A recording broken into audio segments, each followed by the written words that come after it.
ஓம்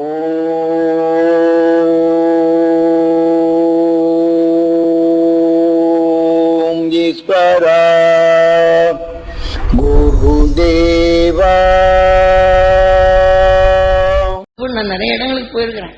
பார்த்தோம்னா இதைத்தான் நம்புகிறார்களே தவிர நாம் உயர்ந்த ஞானத்தின் இதுக்காக கோயில வச்சிருக்கிறாங்களே, எங்க சிலையா விஷயம் ஒன்று வச்சிருக்கோம். நாம் இந்த தெய்வீக குணத்தை பெறணும், இந்த சந்தனத்தை போல மனம் பெறணும், மகிழ்ந்து வாழணும், ஏதோ பன்னீரை போல தெளிந்து பெற வேண்டும், என் குடும்பத்தில் இந்த மாதிரி என் தொழிலும் வரணும், என் வாடிக்கையால் நலமா இருக்குன்னு என்ன முடியாதா? அதை என்ன வைக்கிறதுக்கு தான் இதை செய்யறாங்க. யாராவது நம்ம செய்யலையே, அதை நம்ம ஞாபகப்படுத்தி தோன்றோம். ஏன்னா என் குருநாதர் உங்க உயிரை கடவுளா என்ன, உங்க உடலை கோயிலாக மறிக்கும்படி சொன்னாங்க. இந்த கோயிலை சுத்தப்பட நம்ம வந்து ஒன்று கோயிலை போய் சுத்தப்படுத்துறோம். இப்போ நம்ம கோயிலை போய் எப்படி சுத்தப்படுத்துறோம்? வாழைப்பழத்தை தேங்காய் எடுத்து ஒடிப்போம், அங்கேயும் மூலையில் போடுறோம். யார் காலில் குத்தினாலும் யார் காலில் இருந்தாலும் எனக்கு கேட்பறது கூட ஆள் இல்லை. கோயிலை சுத்தப்படுத்துறது அசுத்தப்படுத்திட்டு தான் இருக்கிறோம்.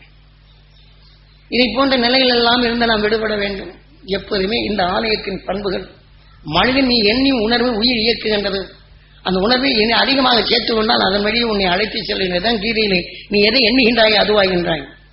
எண்ணி உடனே நடக்குமா? எண்ணி உடனே விஷயத்தின் தன்மை இயக்கும், எண்ணி உடனே உணர்வின் இயக்கம் இருக்கும். அந்த உணர்வின் வலுகொண்டு இதை செய்ய வேண்டும் என்று எண்ணினால் நிச்சயம் அதை செய்ய முடியும். யாராவது நாம் செய்யறோமா? யாரும் நம்ம அதை செய்யறதில்லை. எந்த அடிக்கடி நாங்கள் தியானவழி அன்பர்களுக்கு இதை ஞாபகப்படுத்துறோம். நாம் கொண்டு போறது ஒண்ணுமே இல்லை. எதை கொண்டுட்டு போறோம்? இந்த உடலை கொண்டுட்டு போறோமா? இந்த உடலான தேடிய செல்வத்தை நாம் கொண்டுட்டு போறோமா? அதே சமயத்தில் எல்லாருக்கும் நான் நன்மை செய்தேன் என்று பேரும் புகழும் பெறும். அந்த நன்மை செய்யும் போது வேதனை என்ற உணர்வு நீங்க உறக்க போகும்போது நோயாகி கரிகள் எங்க நோயாகி அப்புறம் என்ன செய்யறோம்? இதை நான் இப்படி எல்லாம் செய்தேன்னு பேயாக யார் மேல பற்றுறதோ அந்த உடல்ல போகும்.